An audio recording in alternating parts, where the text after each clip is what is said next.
계신 하나님의 우물이다, 이런 주제로 함께 은혜를 나누겠습니다. 우리 한번 옆 사람과 인사합시다. 교회는 하나님의 우물이랍니다. 코리안 드림을 꿈꾸며 한국행 비행기에 올랐지만 결혼한 지 8일 만에 정신병력이 있는 남편에게 흉기에 찔려서 숨진 베트남 이주 여성 고 타티 황옥 씨는 꽃도 피워보지 못한 채 먼 한국 땅에서 한 줌의 재로 변했습니다. 고 타티 황옥 씨의 시신이 화장된 저 부산 금정구 선두구동 영락공원에서 그녀의 시신이 화장장으로 들어가자 그녀의 부모는 관을 부여잡고는 젊은 나이에 왜 이렇게 비참하게 먼저 가느냐, 부디 좋은 세상에 가거라 하면서 오해를 해 주위 사람들의 눈시를 뜨겁게 했습니다. 고 타티 황옥 씨의 유골은 고향인 베트남 건떠시 외곽의 한적한 시골 마을에 안장되었습니다. 이 실화는 코리안 드림을 꿈꾸고 행복으로 찾아왔다가 싸늘한 죽음을 맞이한 어느 베트남 여인의 이야기입니다. 오늘 본문의 주인공 아브라함은 믿음의 사람이 되기 위해서 하나님께 세 가지 시험을 받았습니다. 그 첫 번째가 땅에 대한 시험입니다. 하나님께서 내가 내게 지시할 땅으로 가라, 거기서 큰 민족을 이루게 하리라 약속하셨습니다. 그런데 하나님께서 그 가나안 땅에 극심한 가뭄이 들게 해서 아브라함이 하나님이 약속한 그 땅을 어떻게 하는가 시험해 보셨습니다. 그런데 시험 성적은 빵점이었습니다. 아브라함과 사라는 약속의 땅을 버리고 비옥하고 기름진 살기 좋은 애굽으로 내려갔습니다. 그런데 하나님의 약속을 이루어갈 사례를 애굽의 바로 왕에게 빼앗길 뻔한 위험에 처하기도 했습니다. 그 시험에서 아브라함과 사라는 낙제를 받았습니다. 두 번째 시험은 자녀에 대한 시험이었습니다. 이 시험 역시 불합격당했습니다. 하나님의 사자가 개입해서 아주 겨우 간신히 수습이 되었습니다. 이 자녀의 시험에서 아브라함과 사라는 인간적인 방법을 사용함으로써 불합격당했습니다. 그런데 하나님께서 수습해 주시고 있습니다. 그것이 오늘 주님께서 우리에게 주신 하나님의 샘물을 통해서 수습하시고 믿음으로 훈련하신 것입니다. 마지막 시험 문제가 창세기 19장에 나오는 내 외아들 이삭을 번제단에 제물로 바치라고 하는 시험이었습니다. 그것도 100살 때 주신 외아들 독자 이삭을 번제단에 불로 태워서 바치라는 시험이었습니다. 그런데 이 힘들고 어려운 이 시험만 아브라함과 사라는 제대로 정답을 맞췄습니다. 아마도 아브라함은 앞서 1번, 2번 시험 문제를 풀면서 자신이 무엇이 부족한지, 뭐가 잘못되었는지 아마 하나씩 알게 되었을 것입니다. 하나님께서 아브라함에게 믿음의 조상이 되고 그가 열국의 모든 구원을 받게 하기 위해서 하나님께서 아브라함에게 내신 세 가지 시험 문제 중에 아브라함은 2개는 틀리고 1개만 제대로 맞췄습니다. 2개 틀리고 1개만 맞췄으면 합격입니까? 불합격입니까? 불합격입니다. 낙제입니다. 그런데 그럼에도 불구하고 우리 하나님께서는 아브라함과 사라를 통해서 하나님의 구원의 역사를 이루어가고 계셨습니다. 믿음의 삶이란 내가 믿겠다고 되는 것이 아닙니다. 아브라함이 하나님이 염려하시고 수습하시는 연약한 믿음에서 온전한 믿음으로 자리 잡기까지 그는 25년이라는 세월을 걸렸습니다. 그가 75세에 믿음의 삶을 시작해서 그가 믿음의 절정에 이른 나이가 100살이었습니다. 아브라함은 100살이 돼서야 진짜 믿음을 얻었습니다. 그렇습니다. 신앙생활은 기다림입니다. 하나님의 은혜는 기다림 가운데 이루어지는 거예요. 오늘 말씀은 하나님께서 아브라함과 사라를 시험하신 과정 중에 앞서 말씀드린 2번째 시험 문제를 풀면서 나타난 사건입니다. 첫째, 우리가 잊지 말아야 할 것은 우리 인간의 합리적인 생각이 우리의 믿음을 흔들리게 만든다는 것입니다. 오늘 본문 1, 2절 같이 읽겠습니다. 시작. 아브라함의 아내 사레는 출산하지 못하였고 그에게 한 여종이 있으니 애굽 사람이요 이름은 하갈이라. 사레가 아브라함에게 이르되 여호와께서 내 출산을 허락하지 아니하셨으니 원하건대 내 여종에게 들어가라. 내가 혹 그로 말미암아 자녀를 얻을까 하노라 하매 아브라함이 사레의 말을 들으니라. 아멘. 하나님께서 아브라함과 사레 부부를 부르시고 그들을 믿음으로 살아가게 하셨습니다. 믿음의 사람들 가운데 보면 특별히 자녀를 갖지 못해서 고생하는 여성들이 많이 있습니다. 우리나라도 몇백 년 전만 해도 자녀를 낳지 못하는 여성이 갖는 죄악 가운데 하나로 생각했었습니다. 사레는 하나님께서 자기에게 자녀를 허락하지 않으셨다고 판단을 했습니다. 하나님은 아브라함과 사라의 믿음을 저울에 달아보듯이 재고 계셨는데요. 그런데 자녀 문제에 있어서 기다림에 지쳐서 하나님의 뜻과 방법이 아닌 인간의 방법을 사용하게 되었다는 것입니다. 아브라함은 성격이 우유부단한 듯합니다. 하나님께서 약속하신 땅 문제를 놓고 시험하였는데 불합격당했죠. 가나안의 기근이 찾아오자 그 약속의 땅을 냉큼 버리고 애굽으로 이주를 했습니다. 하나님이 언약하시고 가나안에 살게 된 지 10년이 훌쩍 흘러갔습니다. 그러나 그 아내 사라에게 아이가 생기지 않았습니다. 결혼하고 아이가 생기지 않는 부부들을 보면 얼마나 안쓰러운지 모릅니다. 어느 가정은 7년을 기도하면서 애쓰다가 겨우 아이를 얻는 경우도 있습니다. 요즘은 산부인과 기술이 발달해서 시험관 낙이나 인공수정 같은 기술이 발달했다고 할지라도 생명이 시작되는 환경을 좋게 만들어줄 뿐이지 생명 그 자체를 창조하는 것은 아닙니다. 생명 창조는 하나님의 영역입니다. 그런 점에서 아이를 낳는 것 역시 하나님께서 그 산모의 태를 열어주셔야만 가능한 것입니다. 그러므로 내가 세상에 태어나서 살고 있는 것이 얼마나 큰 축복이고 큰 사명이 있는지를 아셔야 됩니다. 10년을 기다려도 아이가 없자 초조해진 사레가 인간적인 방법을 제안하게 됩니다. 아브라함은 좀 합리적이고 계산적인 사람의 전형이라고 할 수 있습니다. 똑똑한 사람입니다. 속으로는 꼭 사레를 통해서가 아니라 내 씨로, 내 후손으로 자녀를 주겠다고 했으니까 내 아내가 아니더라도 다른 여자를 통해서라도 주실 수 있을 것이라고 합리화했을지도 모릅니다. 아브라함이 사레가 이런저런 방법으로 하자고 속삭일 때 안 된다고 말하지 않더라고요. 인간적인 방법은 그만두고라도 하나님께서 주실 때가 되면 주시지 않겠느냐고 조금만 더 기다려보자고 아내에게 말했더라면 얼마나 좋았겠습니까? 그런데 그렇게 말하지 않고 그냥 어물어물 아내 사레가 하자는 대로 했습니다. 사레가 남편 아브라함에게 아이를 놓지 못한 것에 대해서 미안한 마음이 들었는지 자기의 몸종 하갈을 통해서 자녀를 얻으려고 했습니다. 하나님께서는 자손의 축복을 약속하셨지만 사라에게는 정작 어떤 기미도 징조도 아무 소식이 없었거든요.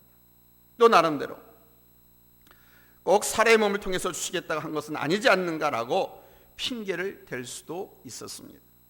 그래서 인간적인 생각과 판단을 앞세우게 된 것이죠. 그래서 믿음이 흔들렸습니다. 우리가 하나님을 바라보지 않고 세상을 바라보거나 인간적인 방법을 따르면 믿음이 흔들리게 되는 것입니다. 믿음은 하나님을 바라보고 하나님의 방법대로 하나님의 약속대로 선택하고 살아가는 겁니다. 바로 두 번째 대지가 그 하나님의 방법을 기다리지 못하고 인간적인 방법을 선택한 아브라함과 사레의 가정입니다. 본문 3절에서 4절입니다. 같이 읽겠습니다. 시작. 아브라함의 아내 사레가 그 여종 애굽 사람 하갈을 데려다가 그 남편 아브라함에게 첩으로 준 때는 아브라함이 가나안 땅에 거주한 지 10년 후였더라. 아브라함이 하갈과 동침하였더니 하갈이 임신하매 그가 자기의 임신함을 알고 그의 여주인을 멸시한지라. 아멘. 그러니까 아브라함과 사레 부부는 인간적인 생각으로 몸종 하갈을 통해서 아이를 얻기로 한 것입니다. 이 방법은 인간적으로 볼 때 가장 합리적이고 가장 옳은 생각이었습니다. 아브라함은 하나님의 약속에 대해서 의심을 품기 시작한 것입니다.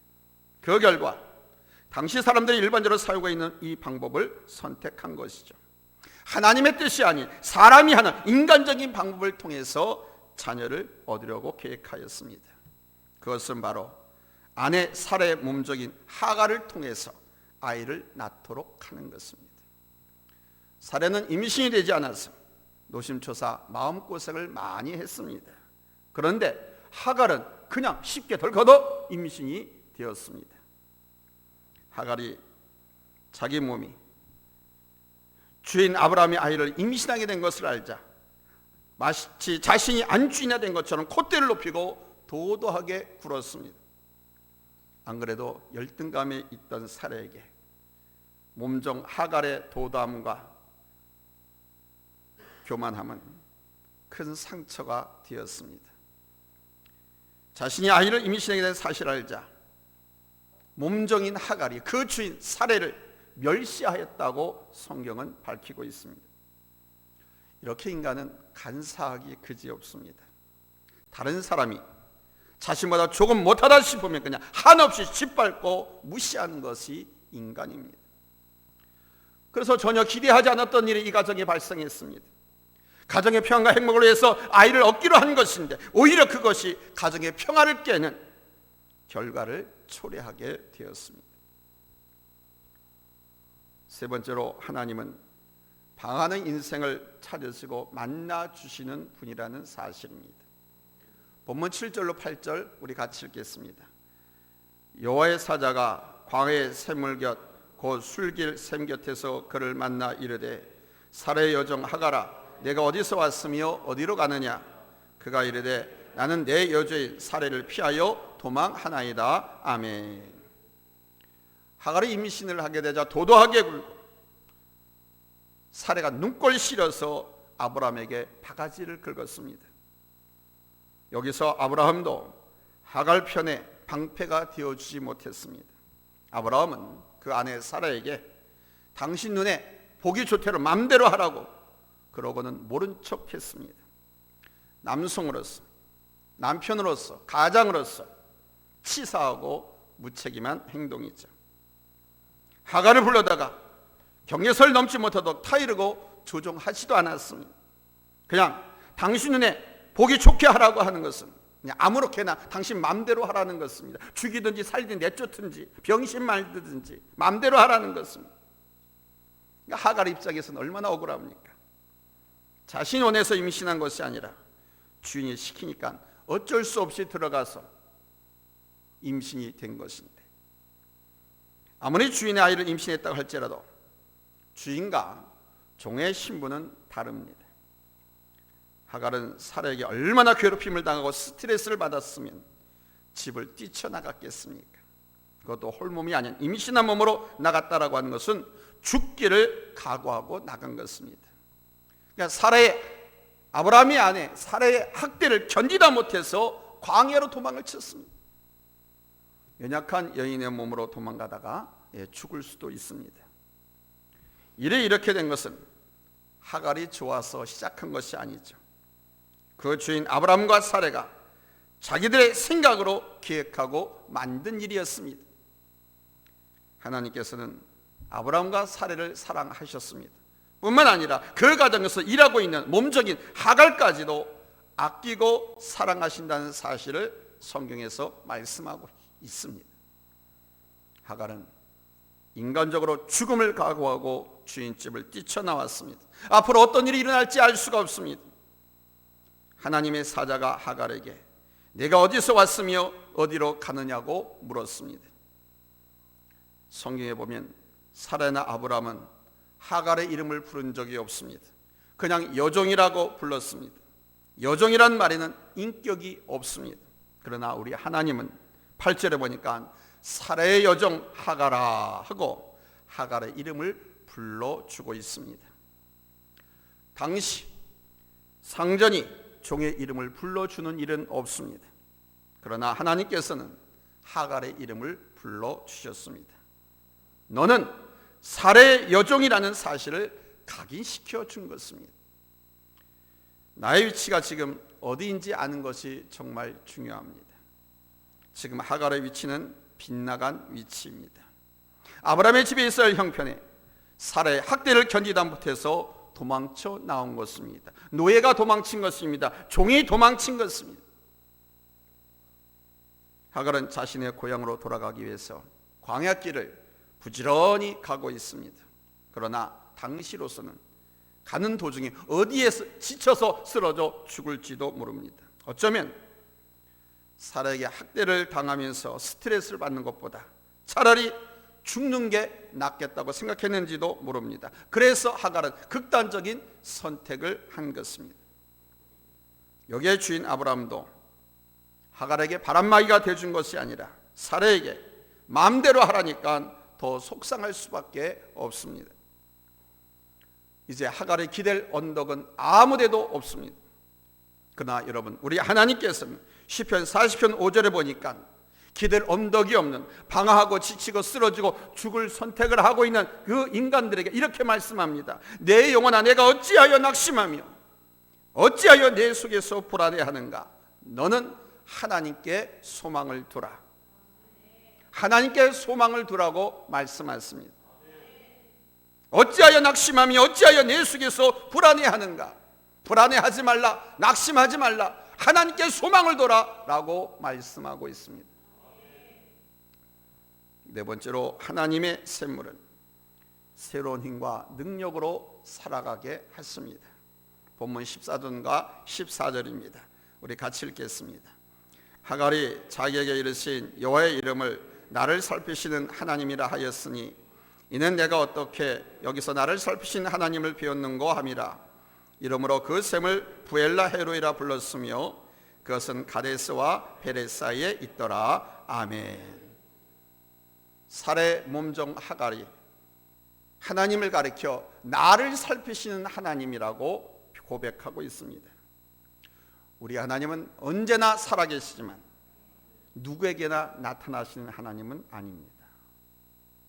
하나님께서는 택한 백성의 하나님이 되시지 아무에게나 당신을 나타내지 않습니다. 그런데 하갈은 하나님은 나를 살피시는 하나님이라고 고백하고 있습니다. 하갈이 누굽니까? 하갈은 그 주인 사레의 몸종입니다. 짐승과 다를 바가 없는 하찮은 존재입니다. 그런데 하나님께서 그런 하갈을 살피고 계셨던 것입니다. 하갈은 가장 위급한 순간에 우리 하나님을 만나게 되었습니다. 하갈이 하나님을 만나게 된 것은 지식이 많아서가 아닙니다. 재물이 많아서도 아니고 인물이 좋아서도 아닙니다. 하갈은 잘 알다시피 가난한 사라의 몸종이었습니다. 누군가 죽이고 아무거나 묻어버려도 찾아 나설 사람이 아무도 없습니다. 누구 하나 안타까워하고 슬퍼할 사람이 없는 아주 무가치한 사람입니다. 하갈의 가슴 깊은 곳에 주인에 대한 배신감과 억울한 자신에 대한 분노가 가득 찼습니다. 그럼에도 불구하고 우리 하나님은, 여기 하나님의 사자라고 하는 것은 성육신 하기 전에 우리 주 예수 그리스도를 말합니다. 성육신 하기 전에 주 예수 그리스도, 하나님의 사자가 이 하갈을 만나기 위해서 술길 샘굴에 오셔서 기다리셨다가 그 하갈을 만나주시고 그녀의 인생을 새롭게 만들어 주셨습니다. 오늘 이 자리가 하나님께서 여러분을 만나주시는 부엘라 헤로이가 되기를 축원합니다. 사랑하는 성도 여러분, 여기서 정말 우리가 중요하게 생각할 것이 있습니다. 하나님은 때때로 우리들을 만나주십니다. 우리가 기도하는 자리에서 만나주시기도 하고, 뜨겁게 간절하게 찬송하는 자리에서 만나주시기도 하고, 이렇게 집중해서 하나님 앞에 예배 드리는 중에 또는 말씀을 묵상하는 중에 아주 세미한 음성으로 만나주시기도 합니다. 여러분을 만나주시는 그 자리가 바로 부엘라 헤로이, 나를 감찰하시는 하나님의 샘물입니다. 하나님의 교회는 사실 이 하갈처럼 버림받고 천대받는 사람들, 그들의 이름을 부르는 일을 게을리해서는 안 됩니다. 교회는 부자들만 오는 곳이 아닙니다. 교회는 시간이 많고 건강한 사람들만이 오는 곳이 아닙니다. 교회는 이렇게 하갈처럼 천대받고 버림받은 사람들, 아멘, 아프고 고생하며 수고하는 모든 사람들을 부르고 초청하고 하나님을 만나게 해주는 그런 부엘라 헤로이가 되어야 합니다. 우리 교회가 부엘라 헤로이가 되기를 예수님의 이름으로 축복합니다. 할렐루야. 하갈이 창세기 안에만 있는 것이 아닙니다. 오늘 우리 주변에는 제2, 제3의 하갈 같은 사람들이 얼마나 많은지 모릅니다. 사람들에게 자기 이름을 공공하게 불릴 수 없는 서글픈 현실에 직면한 하갈입니다. 그 누구로부터도 위로받을 수 없는 억울한 형편과 처져 있는 사람들이 많이 있습니다. 바로 그들에게 우리가 하나님의 위로와 사랑을 전해야 합니다. 그것이 교회의 역할이고 먼저 구원받은 여러분들의 역할이고, 또 그렇게 할 때 교회는 살아계신 하나님의 우물이 되는 것입니다. 여러분 각자가 작은 샘물이 되고 우리 교회가 큰 웅덩이를 이루는 큰 물줄기가 되기를 예수님의 이름으로 축원합니다. 할렐루야. 기도합니다.